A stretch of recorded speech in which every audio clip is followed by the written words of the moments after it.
Hello, good morning sir. Good morning. Good morning sir. Good morning.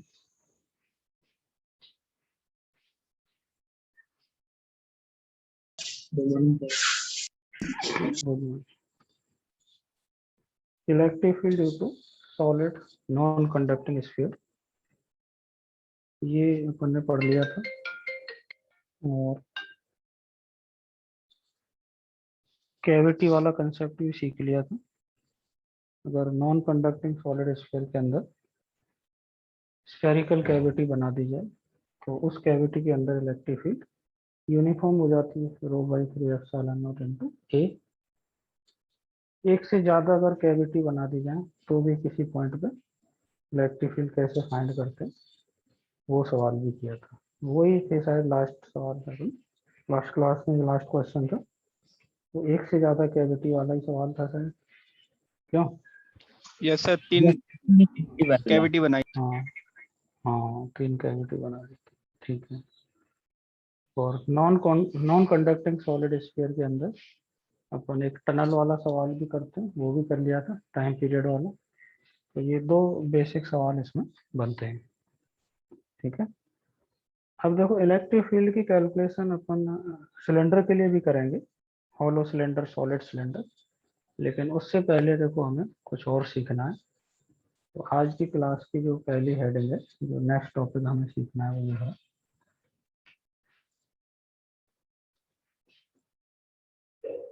Electrostatic potential energy. Electrostatic potential energy. Potential energy का जो basic meaning होता है वो यही है कि सिस्टम के जो इंटरनल फोर्स होते हैं, सिस्टम के अंदर जो इंटरनल फोर्स हैं, उनकी वजह से सिस्टम के पास जो एनर्जी होती है उसको हम पोटेंशियल एनर्जी कहते हैं। अब ये सिस्टम के जो फोर्स हैं, जैसे ग्रेविटेशनल फोर्स की वजह से अगर एनर्जी है सिस्टम के पास तो उससे ग्रेविटेशनल पोटेंशियल एनर्जी कहेंगे। ठीक है। ग्रेविटेशनल पोटेंशियल एनर्जी को आप ऐसे समझ सकते हो, जैसे अर्थ और किसी बॉल का सिस्टम है। अर्थ है और एक बॉल है मान लो हमारे हाथ में, तो उसको अगर एक सिस्टम माने, तो अगर हम बॉल को सर्टेन हाइट से ड्रॉप कर दें, रिलीज कर दें, तो अब अपन ने तो रिलीज किया, हमने इसको कोई काइनेटिक एनर्जी नहीं दी। लेकिन थोड़ी देर बाद ये बॉल नीचे आएगी, दौड़ के आएगी और इसके पास कुछ काइनेटिक एनर्जी आ जाएगी। तो अब ये काइनेटिक एनर्जी हमने तो दी नहीं, हम तो इसे छोड़ के अलग हट गए। तो इसने ये जो काइनेटिक एनर्जी है वो सिस्टम से ली है। और सिस्टम में कौन है? ये बॉल और अर्थ। तो अर्थ और बॉल का जो सिस्टम है, इस सिस्टम के पास एक एनर्जी रही होगी, और इस एनर्जी के लिए वो ग्रेविटेशनल फोर्स ही रेस्पॉन्सिबल है अर्थ और बॉल के बीच में। अब उसी सिस्टम में से कुछ एनर्जी इसने ले ली होगी, वो इस बॉल को काइनेटिक एनर्जी के फॉर्मेट में मिल गई होगी, तो सिस्टम ने वो एनर्जी दे दी। अच्छा, सिस्टम इस एनर्जी को स्टोर भी कर सकता है। बॉल को अगर हम ऊपर फेंकें, यानी बॉल को हमने काइनेटिक एनर्जी दी है, और बॉल ऊपर जा रही है तो उसकी काइनेटिक एनर्जी घटती जा रही है, यानी हमने जो एनर्जी दी थी वो कहाँ जा रही है, वो अर्थ और बॉल का जो सिस्टम है वो इस एनर्जी को इकट्ठी कर रहा है, स्टोर कर रहा है। ठीक है, तो सिस्टम एनर्जी को स्टोर भी कर सकता है और एनर्जी को वापस भी दे सकता है। तो सिस्टम के पास कुछ फोर्सेज की वजह से जो सिस्टम के पास एनर्जी होती है, उसे हम सिस्टम की पोटेंशियल एनर्जी नाम देते हैं। अगर वो ग्रेविटेशनल फोर्स की वजह से, तो ग्रेविटेशनल पोटेंशियल एनर्जी हो जाएगी। स्प्रिंग के लिए भी पढ़ते हैं अपन, स्प्रिंग भी एनर्जी स्टोर कर लेती है स्प्रिंग के फोर्स के एक्स की वजह से, हाफ के एक्स स्क्वायर, वो स्प्रिंग वाली पोटेंशियल एनर्जी हो जाती है। ठीक है, अभी हम जो बात कर रहे हैं, अगर इस एनर्जी को स्टोर करने में इलेक्ट्रिक फोर्स का या इलेक्ट्रोस्टैटिक फोर्स का रोल है, तो उस एनर्जी को नाम रखा जाएगा इलेक्ट्रोस्टैटिक पोटेंशियल एनर्जी। जैसे अगर हम दो चार्ज पार्टिकल का ही सिस्टम लें, पॉइंट चार्जेज हैं Q1 Q2, तो दो चार्ज पार्टिकल का सिस्टम, पॉजिटिव भी हो सकते हैं नेगेटिव भी, एक पॉजिटिव एक नेगेटिव, कोई भी सिचुएशन हो सकती है, यानी इनमें अट्रैक्टिव फोर्स भी लग सकता है, रिपल्सिव। तो दो चार्ज पार्टिकल का सिस्टम लिया, ग्रेविटी फ्री स्पेस, mg वगैरह कुछ नहीं है मान लो, तो इन दोनों पार्टिकल्स को हम सर्टेन सेपरेशन पर रखें और इन्हें छोड़ दें। छोड़ दिया मतलब हमने इनको कोई काइनेटिक एनर्जी नहीं दी, लेकिन थोड़ी देर बाद अट्रैक्शन हो या रिपल्सन हो, दोनों केस में थोड़ी देर बाद ये दोनों पार्टिकल्स हमें चलते हुए नजर आएंगे। चलते हुए नजर आ रहे हैं मतलब इनके पास काइनेटिक एनर्जी आ गई है, वो हमने नहीं दी, हम तो इसे इन्हें रिलीज करके अलग हट गए, तो इनके पास काइनेटिक एनर्जी आ गई, मतलब इस एनर्जी का सोर्स कहीं ना कहीं होगा, तो वो हमने तो दी नहीं, तो हमारे अलावा इन दोनों चार्ज पार्टिकल का जो सिस्टम है, उस सिस्टम के पास रही होगी ये एनर्जी, जिसका कुछ हिस्सा काइनेटिक एनर्जी के फॉर्मेट में कन्वर्ट हो गया है। तो यहाँ भी ये जो सिस्टम था Q1 Q2 चार्ज पार्टिकल्स का, इस सिस्टम ने कुछ एनर्जी स्टोर कर रखी होगी। अब इसके लिए जो फोर्स रेस्पॉन्सिबल है वो समझ गए होंगे, इलेक्ट्रोस्टैटिक फोर्स, अट्रैक्टिव भी हो सकता है, रिपल्सिव भी हो सकता है। तो इस इलेक्ट्रोस्टैटिक फोर्स की वजह से सिस्टम के पास जो एनर्जी है, उसी को हमने ये नाम दिया है इलेक्ट्रोस्टैटिक पोटेंशियल एनर्जी, है ना। बेसिक मीनिंग, इस हेडिंग का मीनिंग समझ में आया क्यों भाई? Yes, sir. Yes sir. हाँ, तो अब जैसे पोटेंशियल एनर्जी का नाम इसी तरीके से रख जाता है, जैसे ग्रेविटेशनल फोर्स की एनर्जी है तो ग्रेविटेशनल पोटेंशियल एनर्जी हो जाएगी, इलेक्ट्रोस्टैटिक फोर्स की वजह से एनर्जी स्टोर हो है तो इलेक्ट्रोस्टैटिक पोटेंशियल एनर्जी हो जाएगी। अगर ये मैग्नेटिक फोर्स की वजह से जब स्टोर हुआ करेगी तो मैग्नेटिक पोटेंशियल एनर्जी नाम दे देंगे। स्प्रिंग के फोर्स की वजह से ये स्टोर हो रही है तो स्प्रिंग की पोटेंशियल एनर्जी हो जाती है। तो अभी हम इस टॉपिक में जो बात कर रहे हैं वो ये इलेक्ट्रोस्टैटिक पोटेंशियल एनर्जी। और अच्छा, सिस्टम तो बहुत सारे पार्टिकल्स का भी हो सकता है, लेकिन हम शुरुआत दो पार्टिकल के सिस्टम से करेंगे, और दो से फिर तीन पार्टिकल हो सकते हैं, चार हो सकते हैं, या एन पार्टिकल्स का सिस्टम भी हो सकता है, फिर बाद में उसे जनरलाइज करेंगे। तो अभी इसकी जो शुरुआत करेंगे, हम दो पार्टिकल का सिस्टम लेंगे, Q1 Q2, दो चार्ज पार्टिकल्स का सिस्टम, और उसकी पोटेंशियल एनर्जी कैलकुलेट की जाएगी। पहले उसका फॉर्मूला बनाएंगे, फिर उस दो का जो फॉर्मूला है दो पार्टिकल्स का, उसी से फिर हम दो से ज्यादा पार्टिकल्स की एनर्जी भी कैलकुलेट कर लिया करेंगे। तो ये सर मेन मैं हेडिंग तो यही है अपनी। बता दीजिए। हाँ, सर मैं डिस्कनेक्ट हो गया था। कोई बात नहीं, बधाई। डिस्कनेक्ट हो गया तो बधाई हो। टू पार्टिकल सिस्टम अभी कुछ शुरू नहीं हुआ, बस स्टार्टिंग ही हो रही है। ठीक है, और इसका समाधान यही है कि जल्दी अगर हम कनेक्ट हो जाते हैं तो हमें जल्दी से जल्दी कनेक्ट होने की कोशिश होनी चाहिए, जिससे बीच में डिस्कनेक्ट हो भी जाए तो भी नुकसान ना हो। जब आएंगे ही 10-15 मिनट लेट और फिर उसमें भी डिस्कनेक्ट हो जाएंगे तो यही सर मैं हालत होगी। से क्लास ले रहा हूँ और अभी वो बीच में वॉइस लैग के चक्कर में लीव हो गया था। हम्म, जो भी टाइम से आया कर। दो पार्टिकल का सिस्टम है, जैसे Q1 है और एक Q2। ठीक है, अगर इन दोनों पार्टिकल के सिस्टम के पास एनर्जी है, वो तो अभी एक्सप्लेन किया ही था, ठीक है, उसी एनर्जी की हमें कैलकुलेशन करनी है। ये सर्टेन सेपरेशन पे रखे होंगे, आर सेपरेशन इनके बीच में, Q1 Q2 पॉजिटिव नेगेटिव कुछ भी हो सकते हैं। ठीक है, तो अब देखो पोटेंशियल एनर्जी जब भी अपन कैलकुलेट करते हैं किसी भी सिस्टम की, जैसे अभी इलेक्ट्रोस्टैटिक फोर्स के लिए कर रहे हैं, ग्रेविटेशनल फोर्स की ग्रेविटेशन पोटेंशियल एनर्जी, या जिस फोर्स की भी है, अगर हम पोटेंशियल एनर्जी की जनरल बात करते हैं तो ऐसे कही जाती है कि जैसे मान लो ये पोटेंशियल एनर्जी है सिस्टम के पास, इसका मतलब जैसे अभी यहाँ से रिलीज किया तो थोड़ी देर बाद ये पास पास आएंगे या दूर दूर जाएंगे तो इनके पास काइनेटिक एनर्जी आ जाएगी। अब वो काइनेटिक एनर्जी आई कहाँ से, सिस्टम की एनर्जी के पास से आई, सिस्टम के पास एनर्जी रही होगी। तो कुल मिला के बात यह है कि इन दोनों पार्टिकल्स के बीच का सेपरेशन कम ज्यादा होगा, तो उस एनर्जी का कुछ हिस्सा इन पार्टिकल्स को काइनेटिक एनर्जी के फॉर्म में मिल गया होगा। तो हम ऐसा भी कह सकते हैं इनडायरेक्टली कि इस सिस्टम की जो एनर्जी है, सिस्टम के पास पोटेंशियल एनर्जी, वो इन दोनों के बीच में जो सेपरेशन है इस पर डिपेंडेंट होगी। ठीक है, अगर हम सेपरेशन को चेंज करते हैं तो वो पोटेंशियल एनर्जी चेंज होगी। तो सेपरेशन को चेंज करना मतलब, इसका देखो बेसिक तरीका होता है सेपरेशन को कैसे चेंज किया जाए, यानी उस पोटेंशियल एनर्जी को कैलकुलेट करने का प्रोसेस बता रहा हूँ। हम क्या करेंगे, इनमें से किसी एक, या तो दोनों को पकड़ के इनका सेपरेशन बढ़ाएं या घटाएं, दोनों को पकड़ के। फिर इसका एक आसान तरीका ये भी है, हम इनमें से किसी एक को फिक्स कर दें और सिर्फ एक को इधर ले जाएं उधर ले जाएं, तो भी सेपरेशन कम ज्यादा हो जाएगा। तो ये थोड़ा सा आसान सिचुएशन है, दोनों को नहीं चलाना पड़ेगा, एक को फिक्स कर दिया और दूसरे को चलाते हैं अपन, दूसरे को पकड़ के यहाँ से इधर ले जाएं या उधर ले जाएं। तो इन दोनों काम, अब इसे रिलीज नहीं कर रहे, हम इसे पकड़ के धीरे धीरे ले जाएंगे इधर या धीरे धीरे ले जाएंगे उधर, स्लोली, मतलब काइनेटिक एनर्जी को हम चेंज नहीं होने दे रहे। काइनेटिक एनर्जी, अच्छा इसे छोड़ देंगे तो काइनेटिक एनर्जी चेंज होगी, लेकिन हम ऐसी व्यवस्था कर सकते हैं, इसको पकड़ के रखें और धीरे धीरे इसका सेपरेशन बढ़ाएं या घटाएं। तो हमें कुछ काम करना पड़ेगा, इसे छोड़ देंगे तो अपन तो अलग हट गए, और अगर इसे फ्री छोड़ दिया और हम अलग हट गए तो काइनेटिक एनर्जी चेंज हो जाएगी। लेकिन हम काइनेटिक एनर्जी को चेंज ना होने दें तो हमें कुछ काम करना पड़ेगा। और हमें ये काम क्यों करना पड़ रहा है, काइनेटिक एनर्जी तो चेंज नहीं हो रही, हम नहीं होने दे रहे, लेकिन हमें जो काम करना पड़ रहा है वो इसलिए करना पड़ रहा है कि सिस्टम की पोटेंशियल एनर्जी चेंज होगी। आ रही है बात पकड़ में, बेसिक मीनिंग समझ में आ रहा है? Yes, sir. हाँ, तो मान लो हमने इस Q1 को, ये जो Q2, Q1 तो फिक्स कर दिया, और अभी इन दोनों के बीच में सेपरेशन है R1। अब इस Q2 को यहाँ से उठा के हमें यहाँ ले जाना है, इनके बीच का सेपरेशन घटा बढ़ा सकते हैं, दोनों काम हो सकते हैं, लेकिन अभी में बढ़ा के इसकी कैलकुलेशन कर रहे हैं, वो तो जनरल फॉर्मूला आ जाएगा, उसमें बढ़ भी सकता है घट भी सकता है। यहाँ ले जा रहे हैं अपन यहाँ, यानी Q2 को, Q1 तो फिक्स है, Q2 को यहाँ से उठा के यहाँ ले जा रहे हैं स्लोली, काइनेटिक एनर्जी चेंज नहीं होने दे रहे।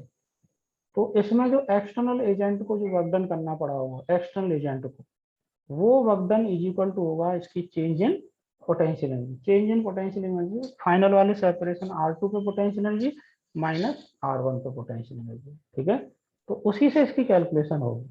तो आप ये हेडिंग लिखें, डायग्राम बनाएं और फिर यहाँ लिखना शुरू करें।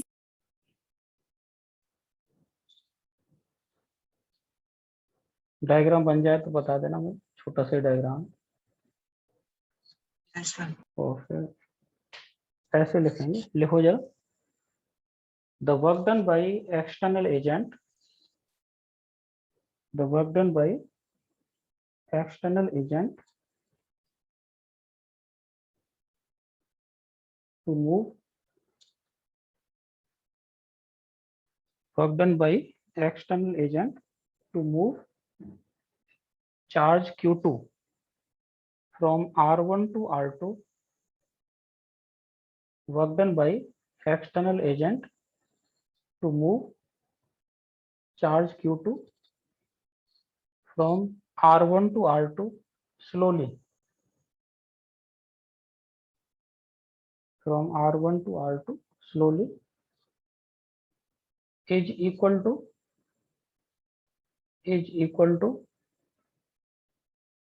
change in potential energy of system, is equal to change in potential energy of system, change in potential energy of system। ठीक है, तो अब इसी की कैलकुलेशन देखो अपन कैसे करेंगे।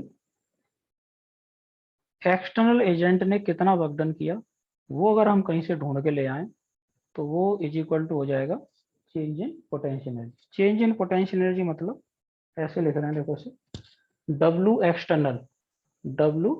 External is equal to U final minus U initial. Potential energy final minus potential energy को यू से रिप्रेजेंट करते हैं जनरली।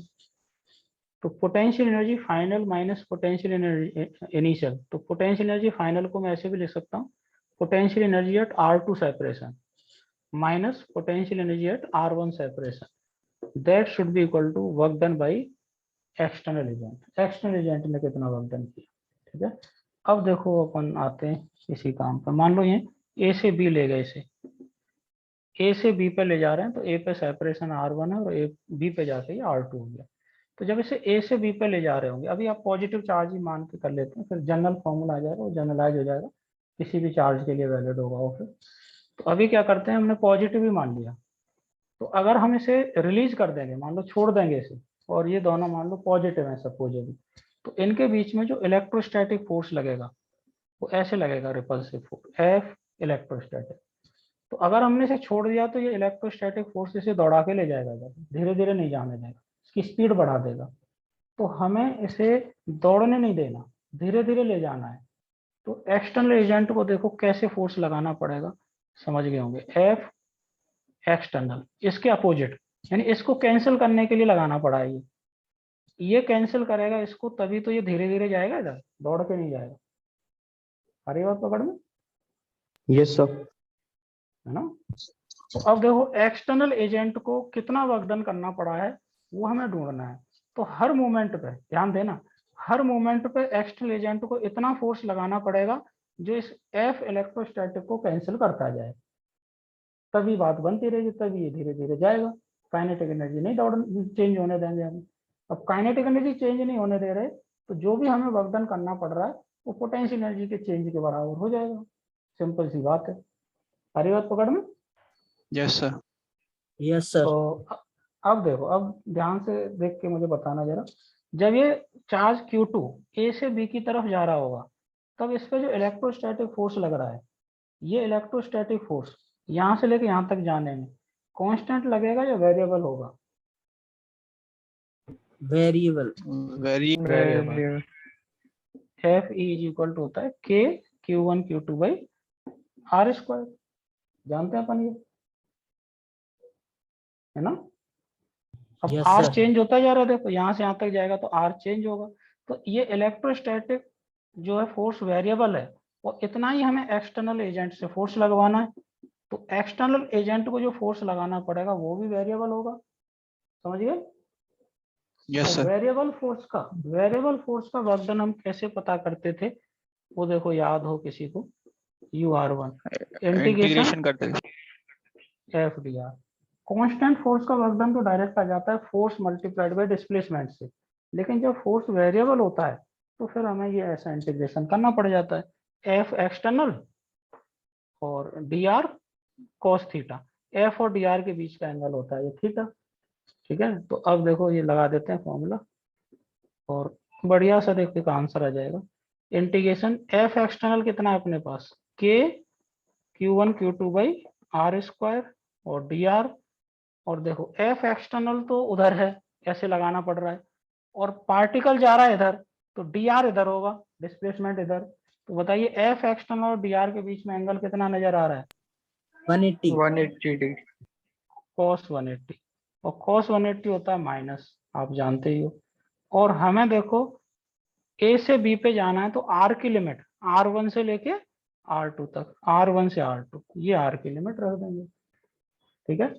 तो cos 180 तो माइनस हो गया, माइनस बाहर आ जाएगा, के Q1 Q2 बाहर आ जाएगा, D R by R square को आप इंटीग्रेट करेंगे और लिमिट लगा देंगे प्रॉपर। तो ये बढ़िया सा फॉर्मूला देखो अपना एक बन जाएगा, जो मैं से यहाँ लिख दूंगा, अगर ये नोट कर लिया हो तो यहाँ 2 लाइन हटा देता हूँ ऊपर वाली। तो ये आ जाएगा u at R2 minus u at R1 is equal to K Q1 Q2 और ब्रैकेट में 1 by R2 minus 1 by R1।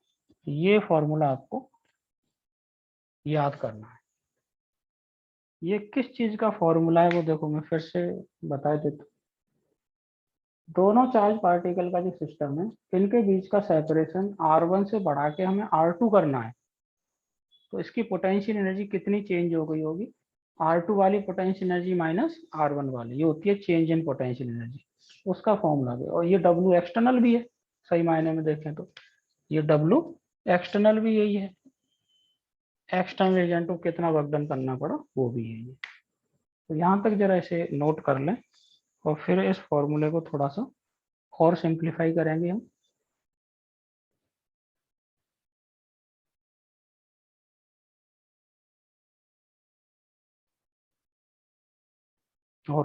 और सिंप्लीफाई करने के बाद ये और बढ़िया फॉर्मूला बन जाएगा। पहले यहाँ तक नोट कर लें इसे, और नोट हो जाए तो मुझे बता देना जरा। हो गया सर। Sir done sir. हो गया, ठीक है। तो ये देखो फॉर्मूला आ गया। अब देखो इस फॉर्मूले से अभी हमें देखो ध्यान से देखें तो दो पोजीशन R1 और R2 पे, दो सेपरेशन पे पोटेंशियल एनर्जी का डिफरेंस तो मिल गया, यानी R2 वाली पोटेंशियल एनर्जी और R1 वाली पोटेंशियल एनर्जी का डिफरेंस पता चल गया।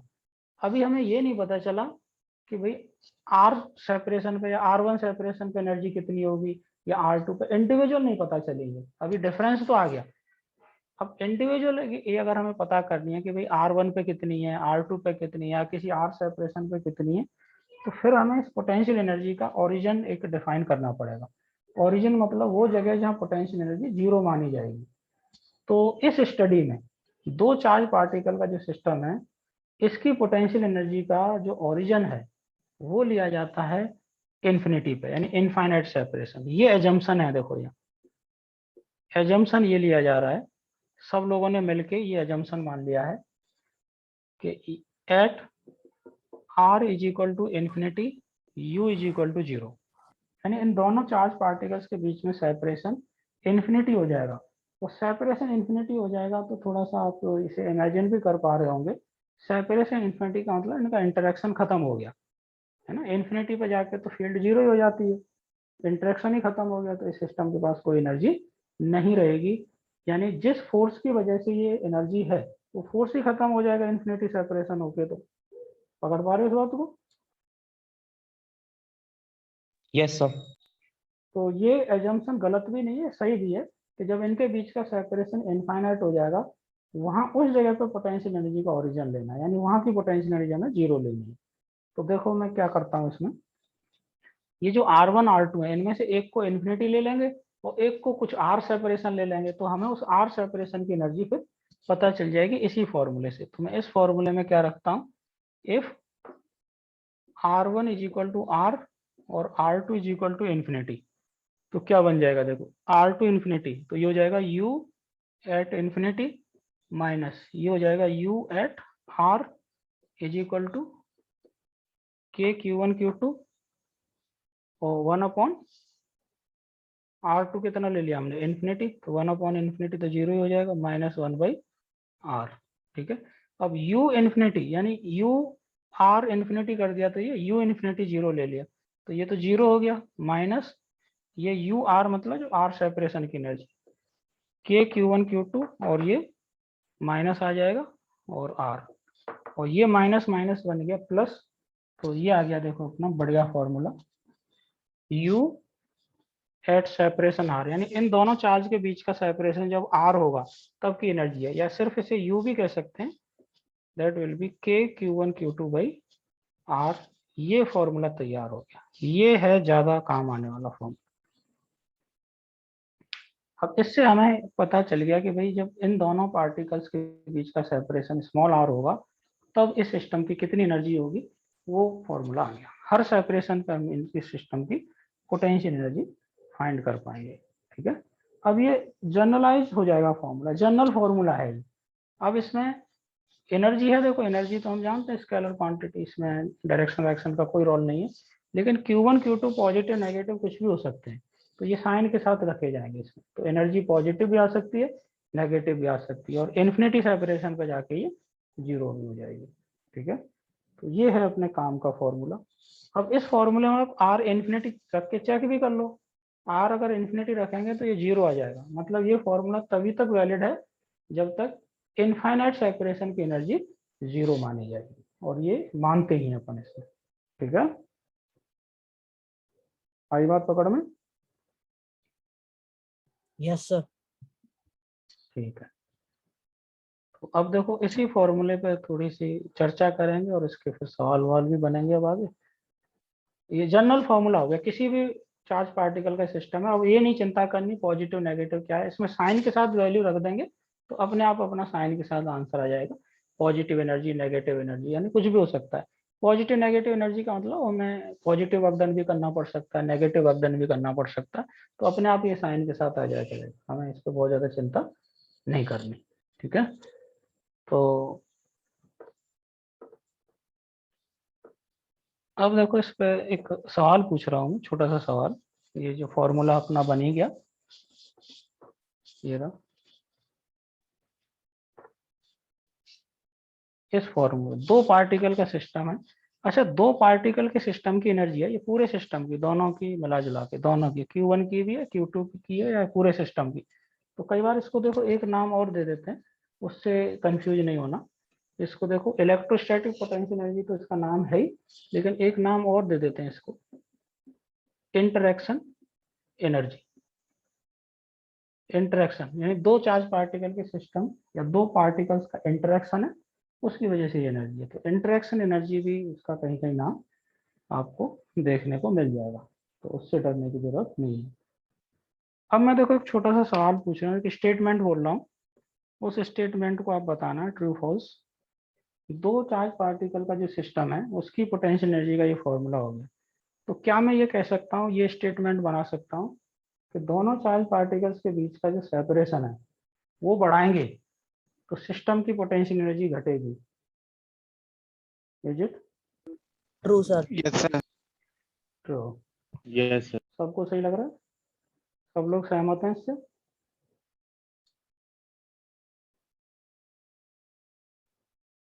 बिल्कुल सही नहीं है ये। क्यों नहीं है सही? देखो अभी खुद ही तुम लोग बता दोगे, और इसका एक्सप्लेनेशन मैं इनडायरेक्टली कहीं ना कहीं अभी दे ही चुका हूँ। मुझे बताइए, -10 ज्यादा होता है या -5 ज्यादा होता है? माइनस में 5। हाँ, तो जो मैंने स्टेटमेंट बोला था उसमें क्या लफड़ा था समझ गए होंगे। अगर ये पोटेंशियल एनर्जी, किसी सिस्टम की ये पोटेंशियल एनर्जी चार्जेस के नेचर के हिसाब से अगर ये पॉजिटिव है तो आर सेपरेशन बढ़ाने से ये पोटेंशियल एनर्जी घटेगी, इसमें कोई शक नहीं है। लेकिन अगर मान लो ये Q1 Q2 अपोजिट नेचर के हैं और पोटेंशियल एनर्जी आ जाती है सिस्टम की नेगेटिव, अब सेपरेशन बढ़ाने से क्या होगा? घटेगी या बढ़ेगी वो? बढ़ेगी। इंक्रीज अब हो वो गई। बढ़ेगी ना, वो कम नेगेटिव होती जाएगी। कम नेगेटिव का मतलब उसे बढ़ना कहेंगे फिर। तो लफड़ा समझ में आ गया, जो स्टेटमेंट बोला गया था उसमें क्या लफड़ा है। जब तक ये डिसाइड नहीं हो जाएगा कि भाई ये चार्ज कैसे हैं, तब तक हम नहीं कह सकते एनर्जी घट रही है बढ़ रही है, दोनों काम हो सकते हैं। ठीक है, तो लिखेंगे जरा इस बात को नोट करके।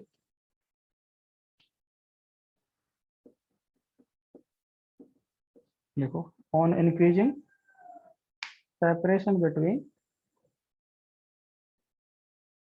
Charge particles,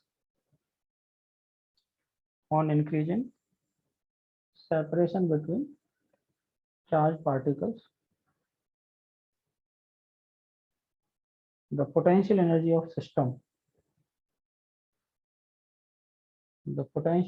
system may increase or decrease.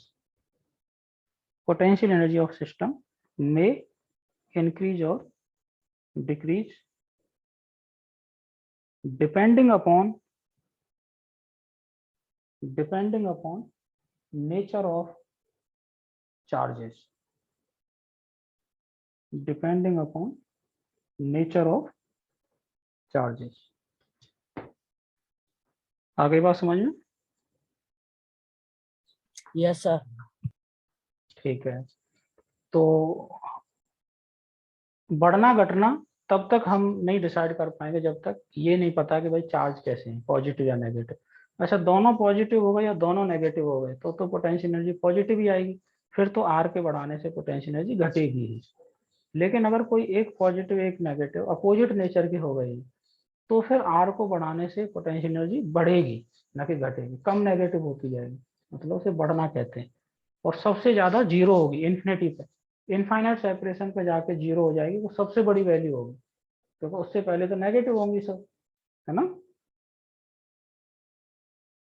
समझ गए? Yes sir. Yes sir.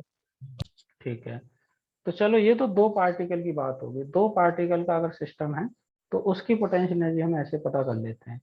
लेकिन अगर मान लो हमारे पास दो से ज्यादा चार्ज पार्टिकल्स, तीन है, चार है, पांच है या एन है, तो उस सिस्टम की एनर्जी कैसे पता करेंगे? तो वो भी देखो हम इसी फॉर्मूले से पता कर लिया करेंगे। हमें पता है दो पार्टिकल का सिस्टम, उसकी एनर्जी ये है। तो अगर मान लो तीन पार्टिकल है, Q1 Q2 Q3, तो उसमें फिर हम क्या करेंगे, दो दो के पेयर बनाएंगे। Q1 Q2 की एनर्जी, Q2 Q3 की एनर्जी, Q3 Q1 की एनर्जी, हर पेयर की एनर्जी इससे ढूंढ लेंगे। एक पेयर की एनर्जी का फॉर्मूला है कि नहीं है, Q1 Q2।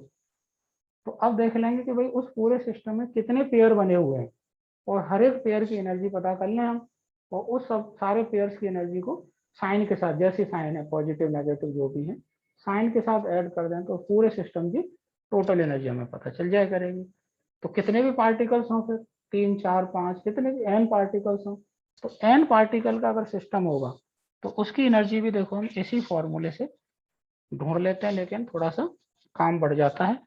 और क्या काम बढ़ जाएगा, देखो ये तो दो पार्टिकल का सिस्टम था, और अगर मैं लिखूं for N particle system,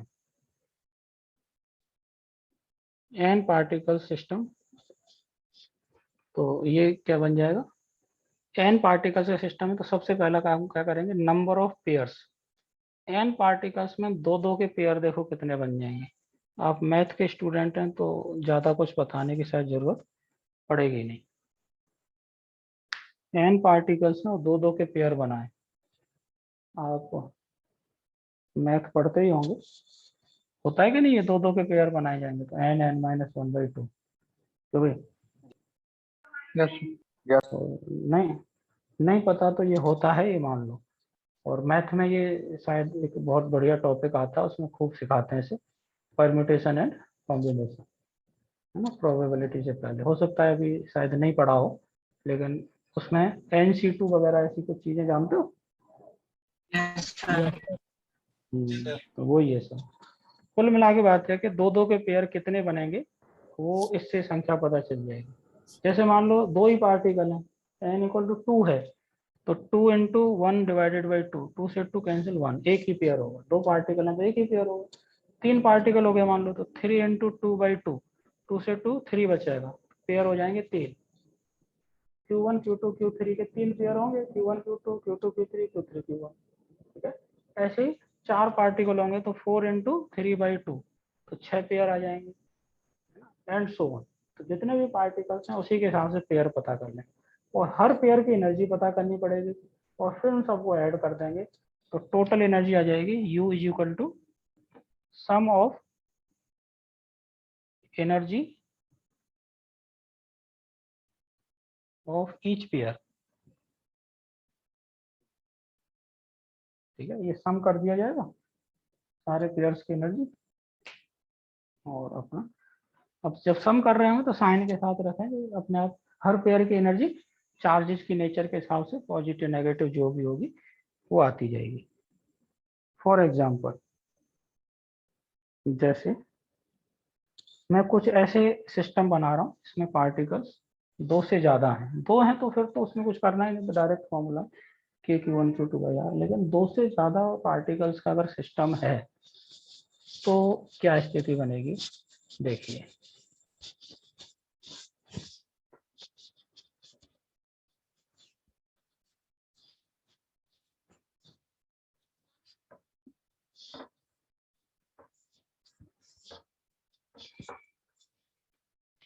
for example, मान लो ये अपने पास तीन पार्टिकल्स का सिस्टम है,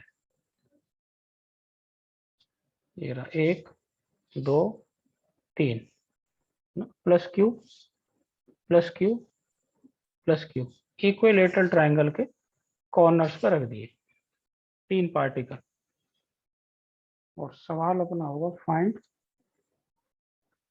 potential energy of system. Potential energy मतलब टोटल पोटेंशियल एनर्जी सिस्टम की ढूंढनी है। तो अब देखो ये 3 पार्टिकल का सिस्टम, तो सबसे पहले तो बताओ पेयर्स कितने बनेंगे? 3। 3 पेयर बन जाएंगे ना, 3 इंटू 2/2 करके फॉर्मूले से 3 पेयर। अब 3 पेयर देखो कैसे बन रहे हैं, 4 सारे एक जैसे हैं, साइड लेंथ एक पेयर तो ये होगा, देखो ए सेपरेशन वाला, ये पेयर ए सेपरेशन वाला, और ये पेयर भी ए सेपरेशन वाला, इसका इसका इसका इसका और इसका इसका। कितने लोग सहमत हैं कि तीनों पेयर एक जैसे होंगे, है ना? तीनों पेयर एक जैसे हैं कि नहीं? तो टोटल एनर्जी देखो यस मैं सर। क्या लिख रहा हूँ, किसी एक पेयर की एनर्जी क्या होगी, के Q1 Q2 हो जाएगा Q² अपॉन सेपरेशन R की जगह पे A, और 3 टाइम्स कर दो या 3 बार ऐड कर दो, बात एक ही। ये आ गई सिस्टम की टोटल एनर्जी।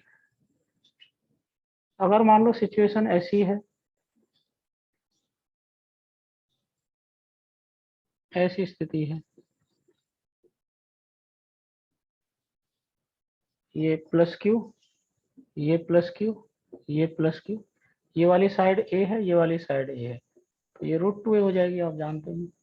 तो इस सिस्टम की एनर्जी लिखनी हो तो देखो पार्टिकल तो अभी भी 3 है, पेयर अभी भी 3 बनेंगे, लेकिन तीनों पेयर एक जैसे नहीं है। देखो ये वाला पेयर ए सेपरेशन का, ये ए का, तो ये दो तो एक जैसे हैं, और ये तीसरा अलग है। तो देखो एनर्जी सही लिख रहा हूँ क्या मैं, देखो दो एक जैसे 2 इंटू के Q1 Q2 बाई ए, ये ए सेपरेशन के दो, प्लस तीसरा अलग है, कितने सेपरेशन का, √2। देखो सही लिखी है क्या एनर्जी? Yes sir. ठीक है, तो कोई ज्यादा डरने की जरूरत नहीं है। अगर 2 से ज्यादा पार्टिकल्स का सिस्टम है तो भी एनर्जी आसानी से लिख सकते हैं। और कर लेते हैं, देखो इसके सवाल। नेक्स्ट क्वेश्चन,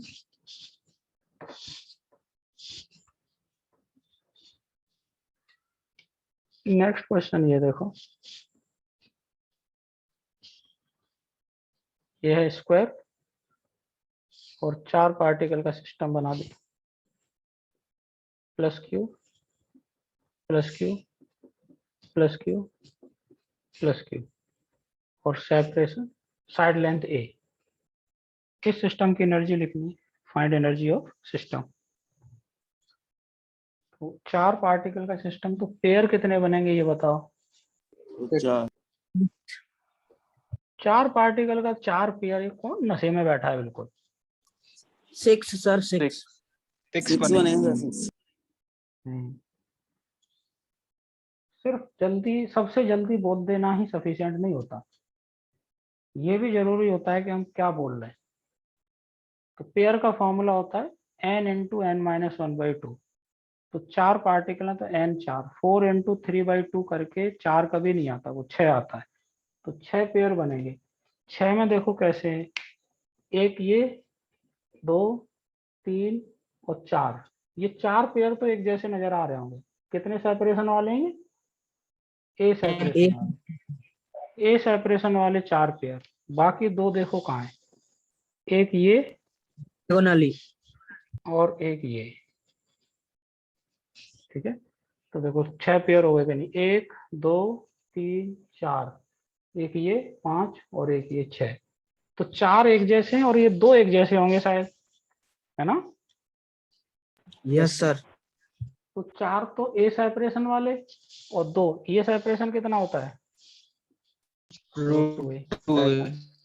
तो U जब लिखेंगे तो 4k Q1 Q2 बाई ए। तो ये तो ए सेपरेशन वाले हो गए 4, प्लस 2 एक जैसे हैं, कितने सेपरेशन वाले, √2a वाले। तो 4 की एक साथ लिख दी 4 टाइम्स करके, और 2 की एक साथ लिख दी 2 टाइम्स करके, हो गया काम खत्म। आ रही बात पकड़ में?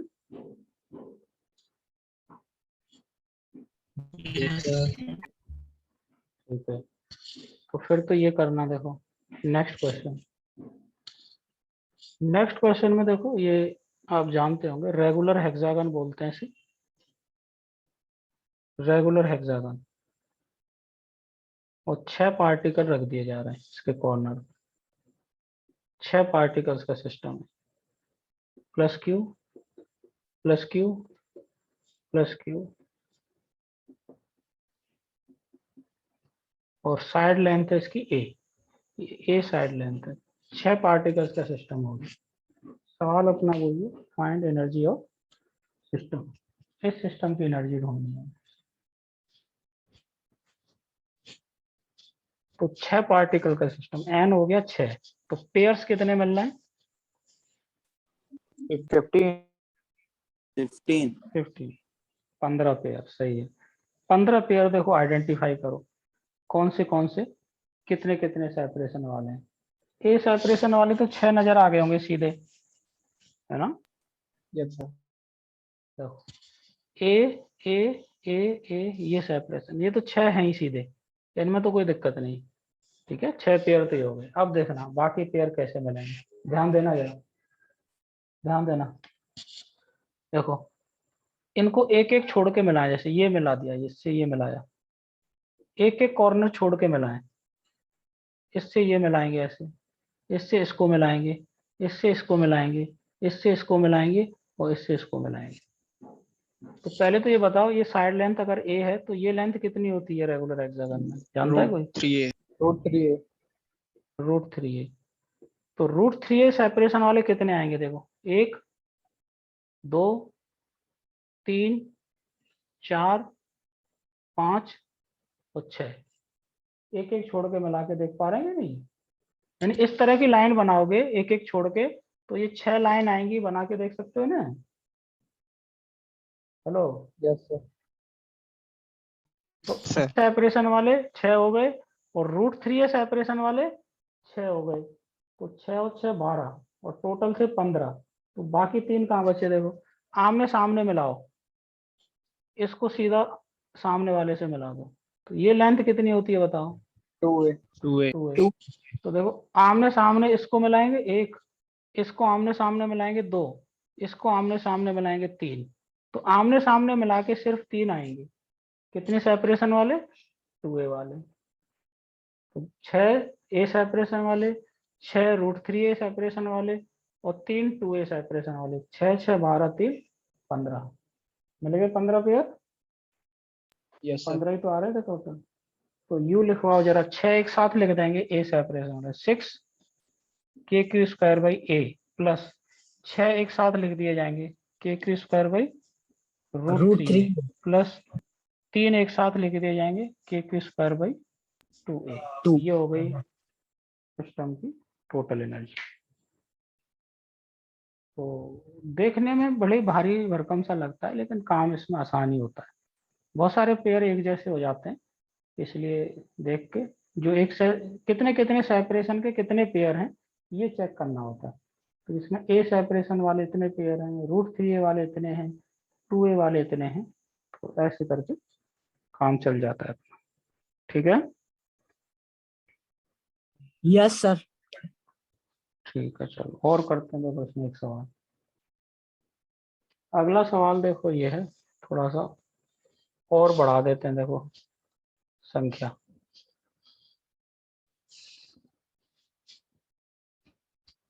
ये है क्यूब, और क्यूब के होते हैं 8 कोने।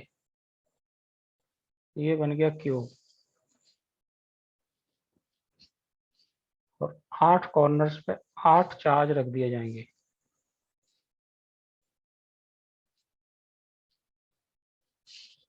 ये रहे, हर कॉर्नर पे एक चार्ज मिल जाएगा आपको। इस क्यूब की साइड लेंथ है a, तो 8 पार्टिकल्स का सिस्टम हो गया। ये क्यूब है, ये साइड लेंथ a का, तो 8 पार्टिकल, तो n हो गया 8, तो पेयर कितने बनने हैं? 28. 28. 28, 28 पेयर बनेंगे। कैसे बनेंगे देखो, करो कोशिश। मैं थोड़ी सी हिंट दे सकता हूँ। हिंट ये होती है, जब भी क्यूब वगैरह के सवाल आते हैं, तो आप जिस कमरे में बैठ के पढ़ रहे हो उस कमरे को मान लो क्यूब, और उसके 8 कोने नजर आ गए होंगे, 4 जमीन पर 4 छत पर। ठीक है, और साइड लेंथ मान लो उसकी ए, तो ऐसे सोचना थोड़ा आसान हो जाता है।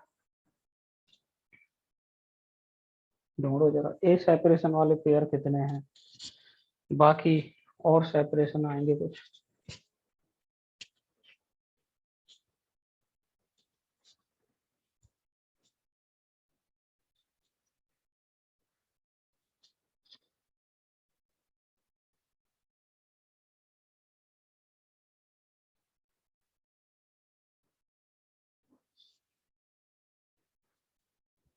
तो 24 पेयर्स आएंगे ये बात। बिल्कुल बेकार जवाब।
हाँ भाई, ए सेपरेशन वाले कितने पेयर नजर आ रहे हैं?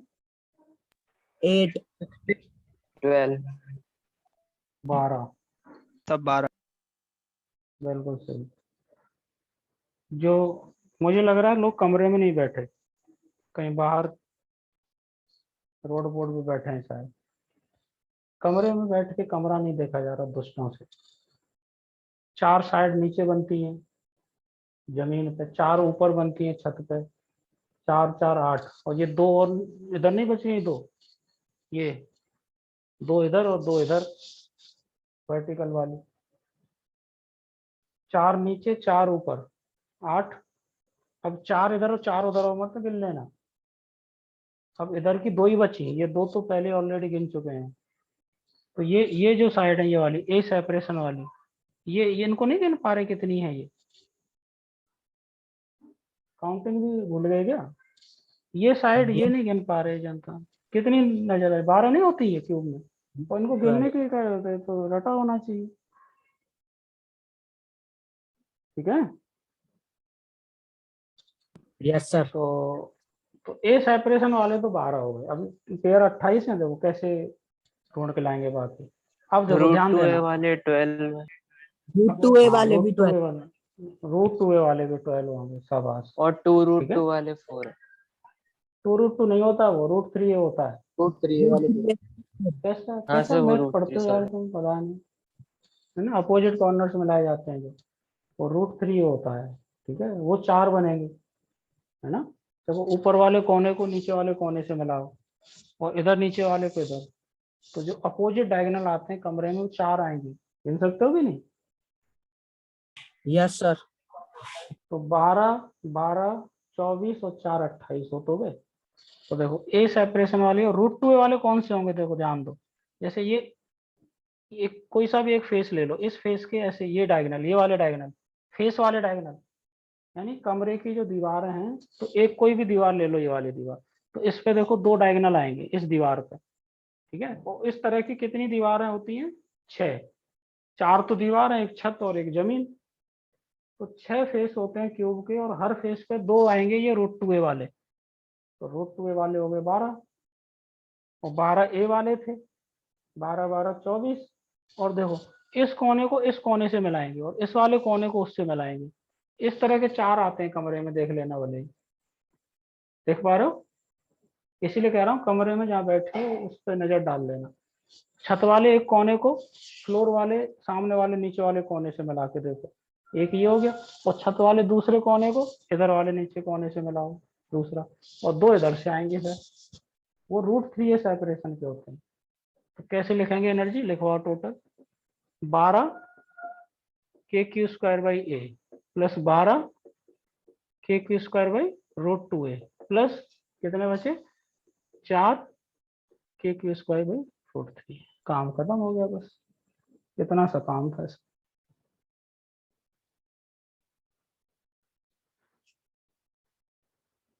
समझ गए क्या? Yes sir. ठीक है,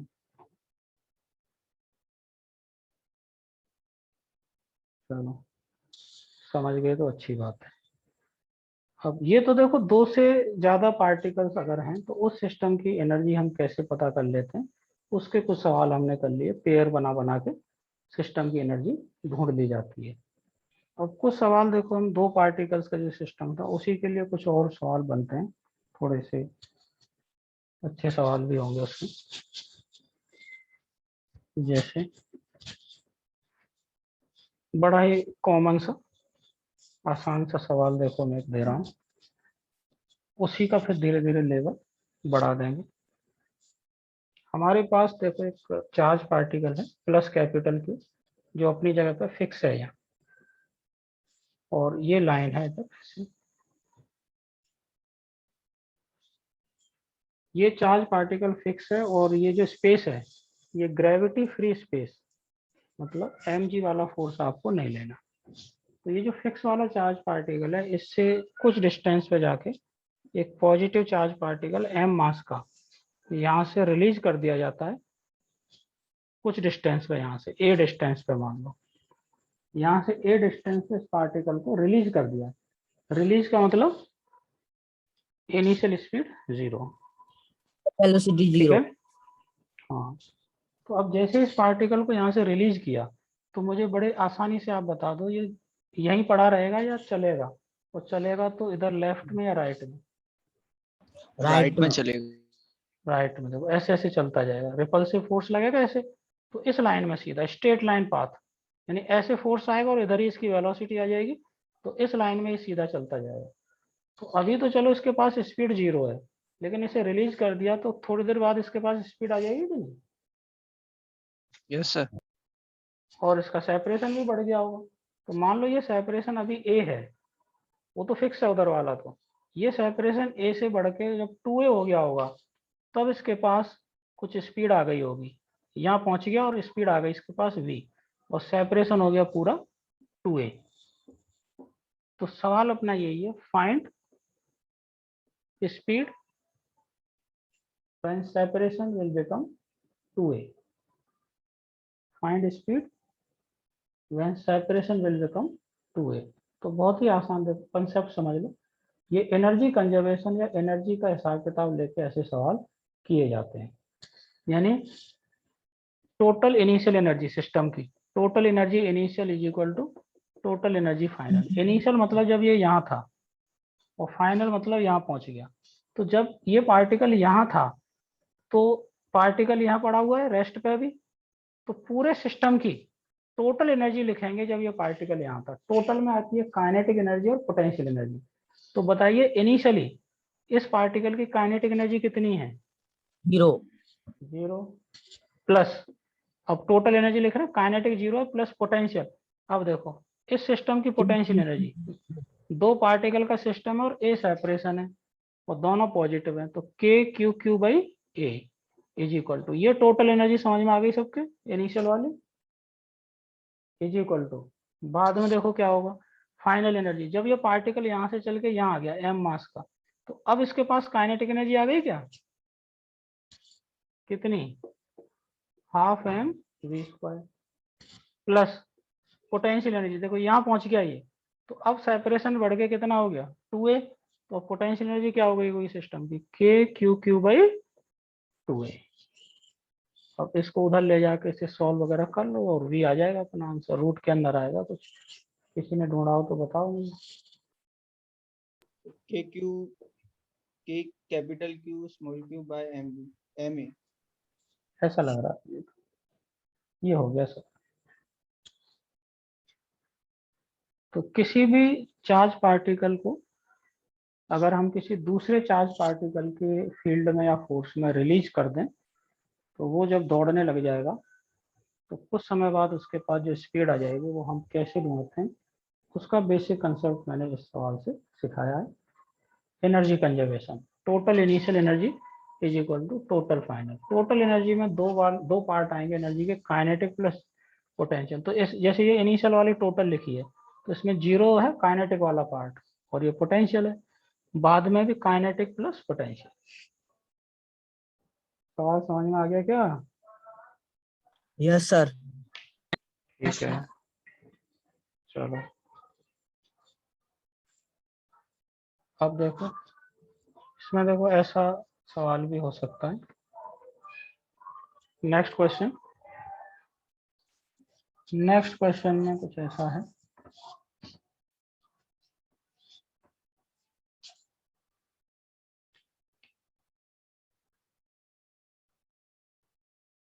जैसे -q चार्ज है और m मास है और इसको यहाँ से रिलीज कर रहे हैं जब इनके बीच का सेपरेशन a है।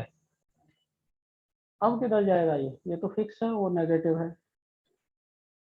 Left side. अब सेपरेशन घटेगा या बढ़ेगा? घटेगा। तो a से घट के कभी a/2 जब हो गया होगा तब इसके पास कितनी स्पीड आ जाएगी? Find speed at separation a/2। तो वही कहानी है बिल्कुल सेम। ये इनिशियल पोजीशन है, फाइनल यहाँ कहीं पहुंच जाएगा और v स्पीड आ गई होगी, ये फाइनल है, m मास, नेगेटिव पार्टिकल हो गया। तो वही कहानी, टोटल इनिशियल एनर्जी फटाफट कर सकते हो, टोटल फाइनल। इनिशियल में देखो काइनेटिक 0 प्लस पोटेंशियल देखो इस पूरे सिस्टम की k q इंटू -q/a। ये माइनस क्यों लिया समझ गया होगा, एक नेगेटिव एक positive, is equal to final kinetic half mv² plus k q into -q upon separation हो गया a/2। इससे v ढूंढ लेंगे, जो आंसर हो गया। रूट के अंदर 2k q/m।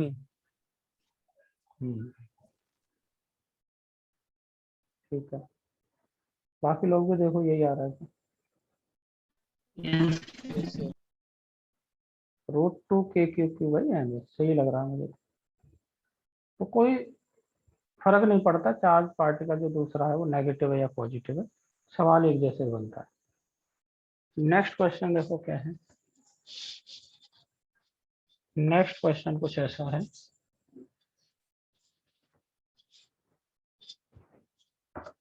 नेक्स्ट क्वेश्चन थोड़ा सा उल्टा पूछूंगा मैं इससे।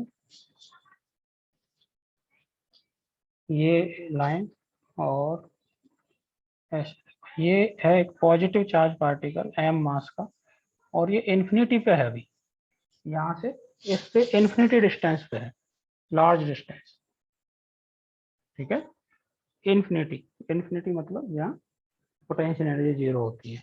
अब इन्फिनिटी पे जाके इस पॉजिटिव पार्टिकल को बिल्कुल इस लाइन में उस कैपिटल Q की तरफ उसको टारगेट करते हुए v0 वेलोसिटी से चला दिया है, v0 वेलोसिटी देके इसकी तरफ चला दिया, इन्फिनिटी से आ रहा है। ठीक है, ऐसे चलता जा रहा है। तो बताइए जैसे जैसे ये आगे चलता जाएगा तो इसी लाइन में, क्योंकि वेलोसिटी इधर है और थोड़ी देर बाद इसके पास फोर्स आना शुरू हो जाएगा इधर।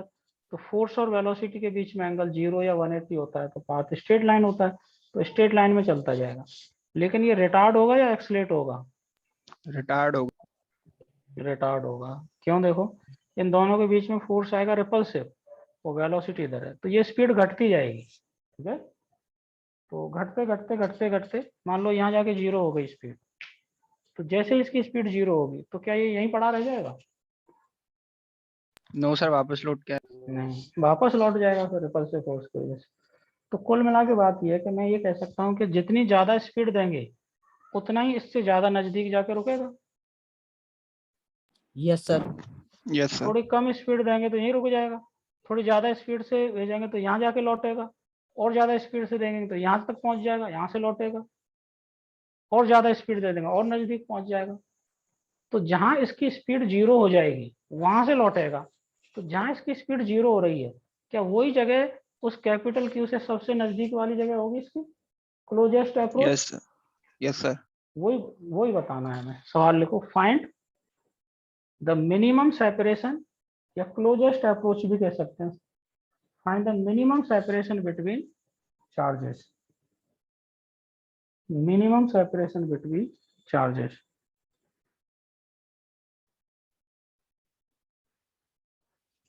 तो वही है सवाल, तो वही है, इन्फिनिटी से ला रहे हैं बस। और यहाँ जाके मिनिमम सेपरेशन का मतलब जहाँ इसकी वेलोसिटी हो गई होगी 0 और ये जो डिस्टेंस होगी यहाँ से, that will be R minimum. तो एनर्जी का हिसाब किताब लेना, total initial energy is equal to total final energy. Total initial देखो यहाँ काइनेटिक कितनी होगी शुरू में, half M we not square plus potential शुरू में 0 क्यों लिख दी मैंने, बताओ। इन्फिनिटी पर है सेपरेशन। इन्फिनिटी पर इज इक्वल टू, जब यहाँ पहुंच गया वो पार्टिकल, यहाँ स्पीड हो गई 0, तो काइनेटिक एनर्जी 0 प्लस पोटेंशियल कितनी होगी देखो सिस्टम की, by K M B naught Q upon R minimum. तो आर मिनिमम के लिए से सॉल्व कर लेंगे, जो आंसर हो जाएगा। ये मिनिमम अप्रोच होगी इनकी, minimum separation. R min is equal to 2KQ by m we not square आ रहा होगा शायद। Yes sir. ठीक है,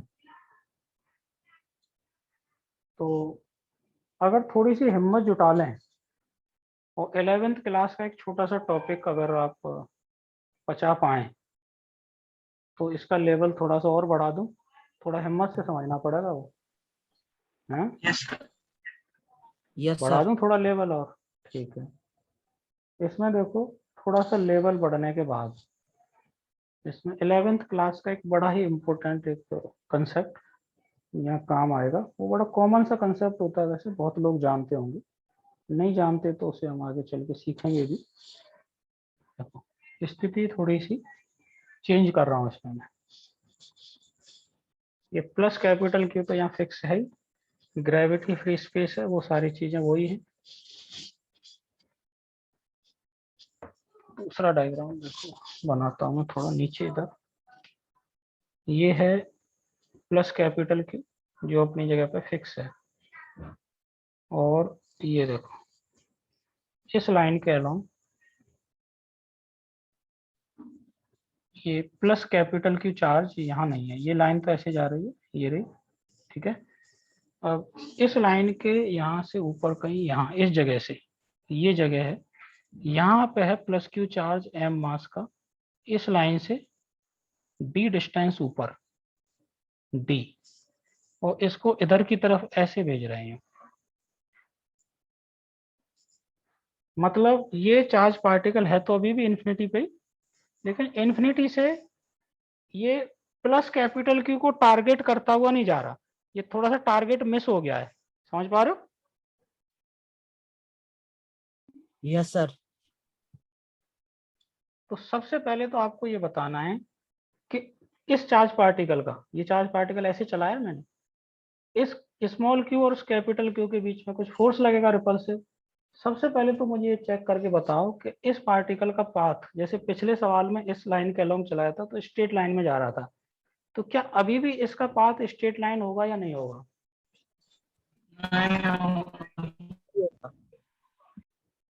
देखो स्ट्रेट लाइन पाथ होने के लिए वेलोसिटी और फोर्स के बीच में एंगल या तो 0 हो या 180। एंगल 0 होगा तो स्पीड बढ़ती जाएगी, और वेलोसिटी के अपोजिट फोर्स लगा रहे हैं तो स्पीड घटती जाएगी, पाथ स्ट्रेट लाइन होगा।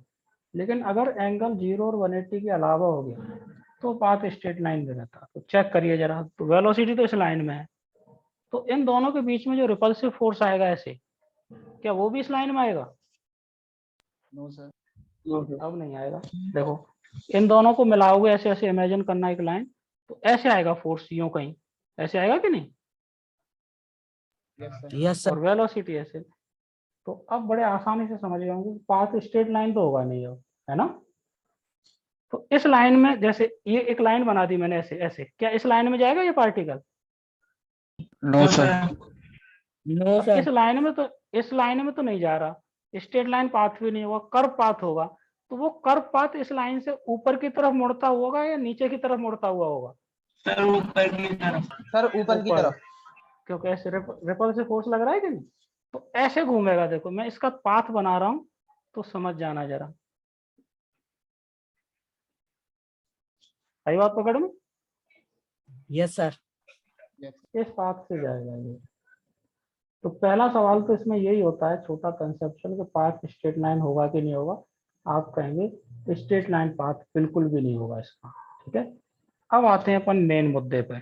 मेन मुद्दा देखो क्या है, जैसे थोड़ी देर बाद ये यहाँ पहुंच गया, मान लो इस जगह पे यहाँ पहुंच गया, तो ऐसे चल रहा होगा यूं इस लाइन में वेलोसिटी, और फोर्स देखो इस पे ऐसे आ जाएगा यहाँ, ये रिपल्सिव फोर्स, फोर्स ऐसे आएगा इलेक्ट्रोस्टैटिक, और जा ऐसे रहा होगा, तो एंगल बिल्कुल जीरो नहीं है, 180 नहीं।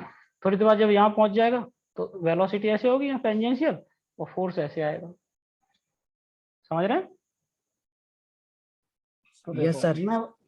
मैं वो जगह बना रहा हूँ, ध्यान देना, मैं वो जगह बना रहा हूँ जिस जगह पे ये पार्टिकल इस कैपिटल क्यू के सबसे नजदीक होगा।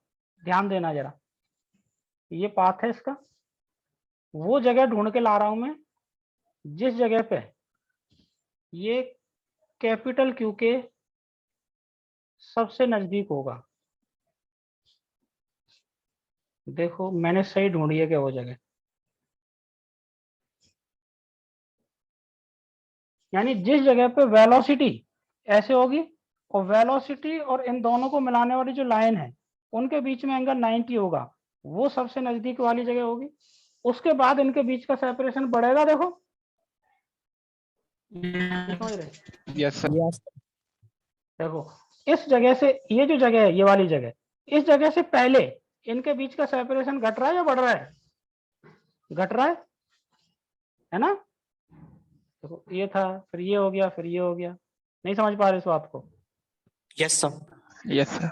और इस जगह के बाद इनके बीच का सेपरेशन बढ़ना शुरू हो गया, दूर जा रहा है, तो यही वो जगह है जहां इनके बीच का सेपरेशन मिनिमम होगा, आर मिनिमम। तो पिछले वाले सवाल से कंपेयर करो, पिछले वाले सवाल में जब पाथ स्ट्रेट लाइन था तब मिनिमम सेपरेशन पे इसकी स्पीड 0 हो गई थी, या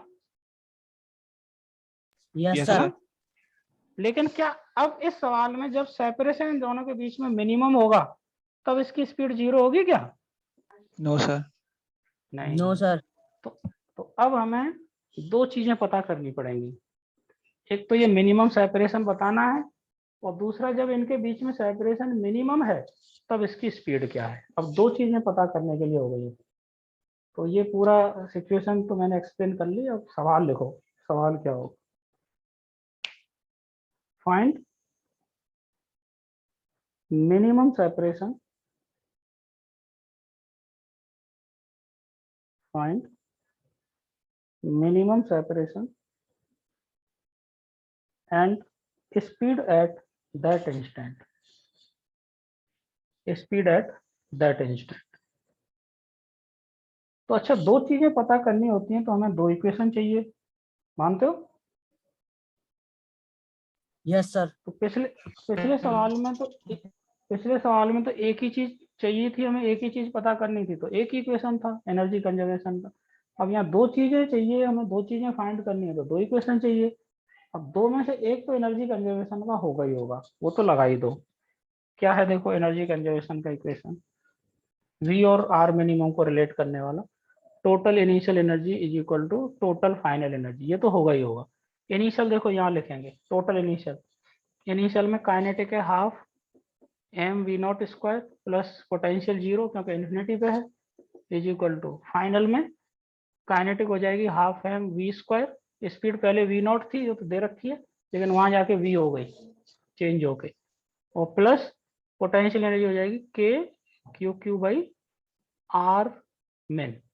तो ये हो गया अपना पहला इक्वेशन, थोड़ा अरेंज कर लेंगे इसे 2 से मल्टीप्लाई कर कर आके, लेकिन इसमें दो चीजें हैं जो हमें पता करनी है, v और r मिनिमम, दो वेरिएबल है, बाकी सब तो पता है। अब दो वेरिएबल हैं तो इस अकेले इक्वेशन से काम नहीं चलेगा, एक इक्वेशन और चाहिए। अब वो इक्वेशन बस वही, उसी के लिए थोड़ा सा मैं हिम्मत के लिए कह रहा था, थोड़ी हिम्मत जुटानी पड़ेगी।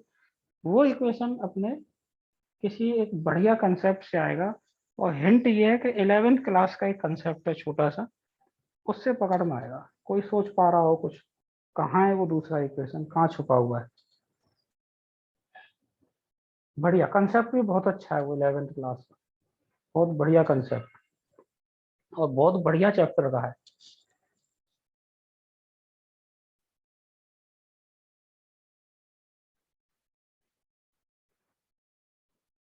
कोई कुछ सोच पा रहा हो थोड़ा सा?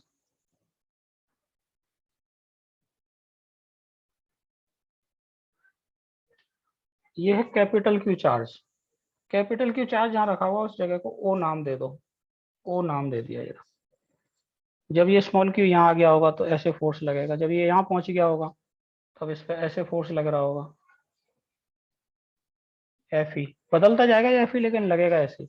जब यहाँ पहुंच गया तो ये एफ ई ऐसे आ रहा होगा। तो देखो एक बात मैं बोल रहा हूँ, देखो उसे समझ के बता दो। अगर मैं आपसे पूछूं जब ये पार्टिकल यहाँ पे है इस जगह पे, और ये रहा ओ पॉइंट, ओ यहाँ ले लिया मैंने जहाँ पे कैपिटल क्यू रखा है, तो मैं अगर आपसे पूछूं ओ पॉइंट के अबाउट इस एफ ई का टॉर्क कितना है, बताओ। किसी जीरो। फोर्स का टॉर्क जीरो। याद आ गया। अगर फोर्स उस पॉइंट से ही पास हो जाता है जिसके अबाउट हमें टॉर्क पता करना है, तो फोर्स देखो वहीं से पास हो गया, टॉर्क जीरो। जब यहाँ पहुंच जाएगा तो अब बताओ टॉर्क कितना है? जीरो। जीरो। तो सर क्या मैं ये एंगुलर कह सकता हूँ? हाँ हाँ अब आ गया देखो याद किसी को, एंगुलर मोमेंटम कंजर्वेशन वही लगेगा देखो यहाँ। कैसे? एंगुलर मोमेंटम कंजर्वेशन कब लगता है? जब टॉर्क जीरो होता है। तो ओ पॉइंट के अबाउट, ओ पॉइंट के अबाउट क्या इस चार्ज पार्टिकल पे जो टॉर्क आ रहा है वो हमेशा जीरो होगा? Yes sir. यस। और टॉर्क जब जीरो होता है तो हम इस ओ पॉइंट के अबाउट इस पार्टिकल का जो चल रहा है उसका एंगुलर मोमेंटम कंजर्व कर सकते हैं, यानी यहाँ का एंगुलर मोमेंटम और यहाँ का एंगुलर मोमेंटम बराबर करेंगे। तो लिखो जरा, ये आएगा दूसरा इक्वेशन, लिखो conservation of angular momentum about O. और एंगुलर मोमेंटम लिखते हैं लीनियर मोमेंटम, लीनियर मोमेंटम होता है एम इनटू वी और मल्टीप्लाइड बाई परपेंडिकुलर डिस्टेंस। तो देखो यहाँ जब इस जगह पे है, यहाँ है देखो, तो इसका लीनियर मोमेंटम तो होगा ऐसे एम वी नॉट, इस लाइन में लीनियर मोमेंटम वाली लाइन अगर मैं आगे बढ़ाऊं तो ये है शुरू वाला लीनियर मोमेंटम इस लाइन में, ये लाइन, और आगे आप ऐसे इमेजिन कर लो। तो बिल्कुल शुरुआत में देखो एंगुलर मोमेंटम अगर हमें लिखना है इसका यहाँ वाला, तो वो होगा M we naught linear momentum, और ओ पॉइंट से इस लीनियर मोमेंटम वाली लाइन पर परपेंडिकुलर ड्रॉ करेंगे। ये देखो इस लाइन को और आगे बढ़ा दें तो परपेंडिकुलर कितना हो जाएगा, ये दे रखा है देखो डी, है ना। तो बताइए शुरुआत में एंगुलर मोमेंटम कितना है, M we not into D is equal to, बाद में देखो जब यहाँ पहुंच गया एम मास है इसका और लीनियर मोमेंटम होगा इसका एम वी इस लाइन में, ये रहा लीनियर मोमेंटम की लाइन। अब इस लाइन पर परपेंडिकुलर ड्रॉ करेंगे ओ से, तो वो तो यही है खुद आर मिनिमम, ठीक है। तो यहाँ का एंगुलर मोमेंटम कैसे लिखवाओगे, m two b into v r minimum. R minimum. तो एम से एम कैंसिल हुआ तो ये आ जाएगा v not into D is equal to v into r minimum. ये रहा अपना दो राइट, वी और आर मिनिमम दो वेरिएबल है और दो इक्वेशन बन गए, ये दूसरा इक्वेशन ये पहला। ये सॉल्व कर लिए जाएंगे तो आंसर आ जाएगा। इक्वेशन सॉल्व करना आप जानते ही हो, एक की वैल्यू उठा के दूसरे में रख देते हैं, ठीक है। Yes sir. बल तो ये हो गया थोड़ा सा बढ़िया लेवल वाला सवाल। अच्छा तो कंटिन्यू करेंगे फिर नेक्स्ट क्लास में, कुछ और सवाल करेंगे इस तरह के, तो फिर नया टॉपिक भी शुरू कर देंगे। चलो मिलते हैं फिर next class. Thank you sir. अच्छा वो सीट, ठीक है, सीट शुरू कर दी क्या, सीट इलेक्ट्रोस्टैटिक्स वाली? हाँ सर Yes, कर sir. दी। तो हाँ सीट शुरू कर देना वो डिस्कशन। अच्छा नेक्स्ट क्लास में इलेक्ट्रोस्टैटिक का एक्सरसाइज 1 में कुछ कर सकते हैं थोड़ा वो डिस्कशन? Yes sir.